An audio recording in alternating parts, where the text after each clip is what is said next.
Just when you thought things couldn't get spicier, Trump's giving us a curry kick with India tariffs, and the Senate GOP is lacing up for their own high-stakes gladiator battle. But don't worry, international travelers, you may get to dodge the U.S. playground drama a little longer. Welcome to your evening news, where reality outdoes fiction daily. In today's round of global politics, the never-ending soap opera, we've got Trump standing firm on India tariffs. Because, nothing shouts "I love you" louder in the international trade world than a good old-fashioned tariff. Meanwhile, Indian Prime Minister Modi, perhaps feeling a bit left out in the cold, is snuggling up to Russia and China. Because what better way to get back at your ex than to hang out with his arch-nemesis? Here's a spoiler alert, folks. It's all just a more convoluted version of high school drama, but with nukes. So grab your popcorn, folks. This is bound to get interesting. Good evening, folks. The Senate GOP is getting ready to perform its version of Mission Impossible.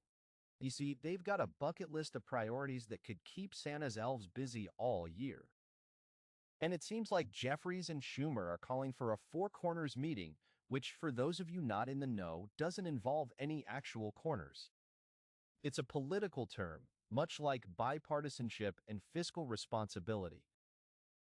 Because what better way to avoid a government shutdown than by playing a game of political twister? So let's all grab our popcorn and enjoy the show. Expression deadpan pause 1000. Well, folks, welcome to another riveting chapter in the tale of America. Apparently, it's time to dust off those flapper dresses and fedoras because we're back in the age of prohibition. But instead of booze, this time it's the MAGA camp leading the charge against, well, let's call it intellectual independence. Yes, in a surprising twist, it seems that the guys in red hats are not just keen on making America great again, but also taking us back to the roaring 20s. Speakeasies for free thought, anyone? Prohibitionism, my dear viewers, was one of the most successful reactionary culture wars, and it seems In today's latest reality TV drama, politics, Homeland Security Secretary Kristi Noem is up in arms. Apparently, she's not a fan of CBS's newest hobby, video editing. She's accused them of cutting out key parts of her Sunday interview about Salvadoran national Kilmar Abrego Garcia. Because, nothing says transparency like accusing a major news network of selective editing.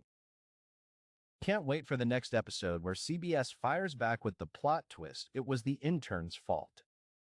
And all the while, Garcia is probably sitting somewhere wondering why he's become the latest political football.